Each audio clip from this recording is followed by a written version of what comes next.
자, 이 그림을 리메이크 해보겠습니다. 자, 와. 자, 좋아.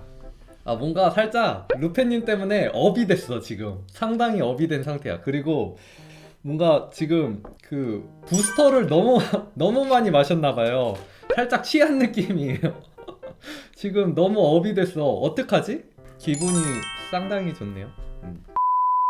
색감이 이쁘죠. 근데 지금 그림에서 묘사가 잘 안 보여요. 그쵸? 그래서 이 묘사를 레벨 조정을 통해서 조금 더 살려줄게요.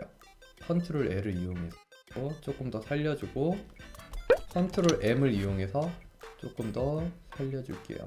어때요? 이렇게 해서 봤을 때 지금 여기에서 이렇게 조금 더 잘 보이게 됐죠. 이제 이걸 가지고 수정을 해볼 건데, 살짝 이 캐릭터에 살짝 노란 새끼가 많아서 살짝 붉은 새끼를 합쳐줄게요. 컨트롤 B를 이용해서 붉은색 계열의 색을 조금 넣어줬어요. 어두운 영역에도 붉은색 계열의 색을 넣어줬고요. 그래서 비교를 해보면은 여기서 이런 식으로 살려줬어요. 얼굴의 톤을 좀 살려주다 보니까 머리가 좀 진해졌잖아요. 그거는 지우개로 이렇게 에어브러쉬 지우개로 지우다 보면은 아래에 있는 원본의 머리색이 이렇게 돌아오겠죠. 위에가 지워지면서 위에 레이어만 보면은 이런 식으로 되는 거고요. 이해 가시죠? 자, 여기서 다시 합쳐서 픽셀 유동화로 얼굴이 이미 이쁘게 나왔기 때문에 얼굴은 크게 건드리지 않을 거고요. 이마나 다른 부분, 뒤통수는 살짝 더 높여주시고, 자, 그래서 전후 비교해보면은 여기서 이런 식으로 훨씬 더 뭔가 뭐가 바뀌는지 모르겠지만 조금 더 뭔가 이뻐졌죠. 자, 그게 머리 통수를 바꿔줘서 그런 건데, 머리 통수가 대머리라고 생각했을 때 이렇게 생겼잖아요. 저 머리 통수가 이럴 거예요. 근데 여기서 머리를 이렇게 잡아버리면은 머리가 이만큼이 이렇게 붙어 있는데 머리통이 이렇게 생겼다는 걸로 착시를 불러일으키기가 쉬워요. 그래서 머리를 여기에서 덮어 씌운다고 하더라도 여기서 이런 식으로 머리통의 크기가 상상이 되게 만드셔야 돼요. 그래서 이런 식으로 바꿨어요.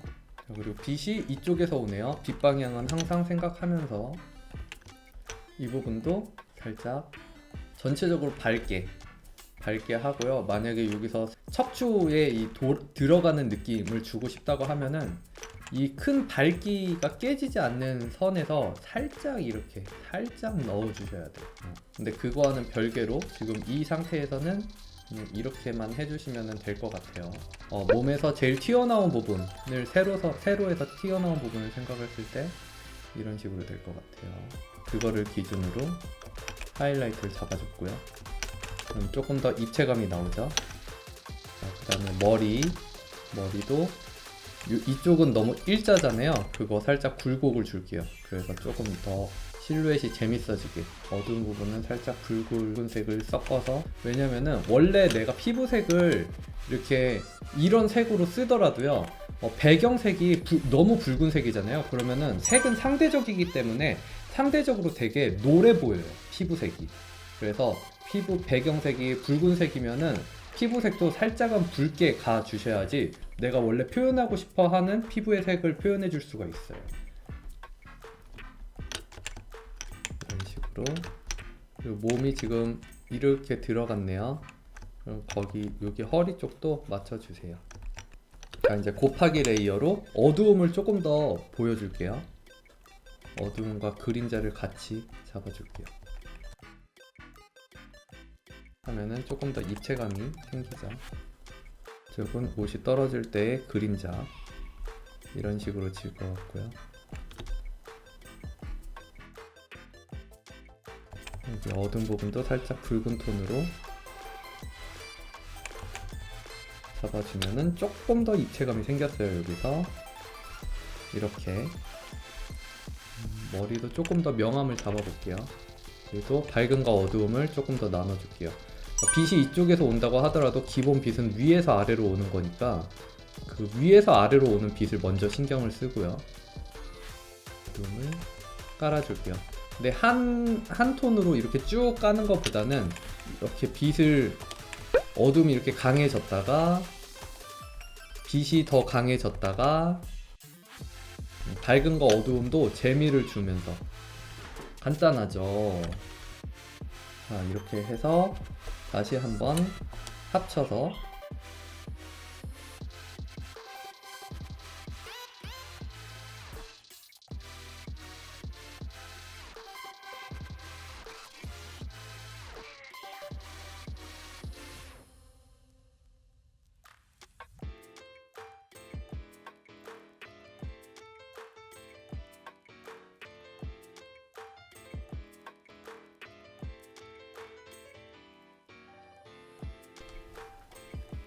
이제 어느 정도 큰 형태들은 맞춰졌으니까 전체적인 디테일을 만져줄게요.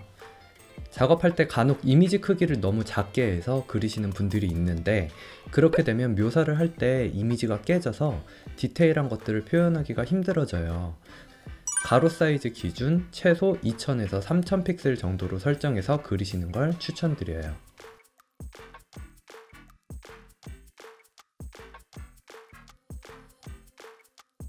작업하면서도 레이어를 계속 껐다 켰다 하면서 시청자분이 잡으신 이미지의 느낌을 유지하려고 했어요. 특히 얼굴 같은 경우는 묘사를 하다 보면 처음 잡았던 느낌을 놓치기가 쉬워요. 그러다 보면 얼굴이 자연스럽지 않고 딱딱해지거든요. 그렇기 때문에 좌우 반전을 자주 해주면서 원래 잡았던 느낌을 계속 확인하면서 그려주셔야 돼요.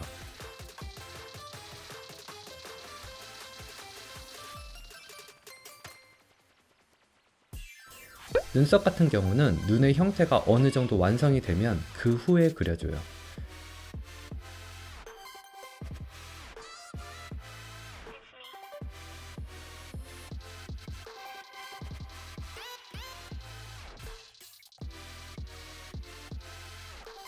다리 부분도 종아리가 조금 길어진 것 같아서 올가미로 따서 줄여줬어요. 허벅지 부분의 덩어리는 에어브러쉬로 중간 톤을 잡아줬어요. 피부나 털 같은 보들보들한 느낌을 표현할 때는 에어브러쉬로 브러쉬 사이즈를 조절해 주면서 그려주면 부드러운 표현이 나오는 것 같아요.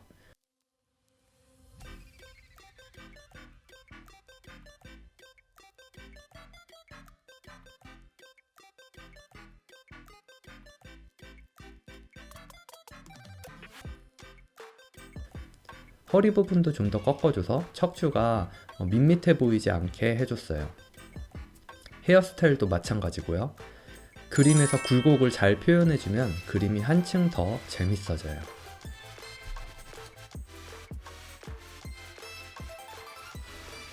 자, 이렇게 해서 완성!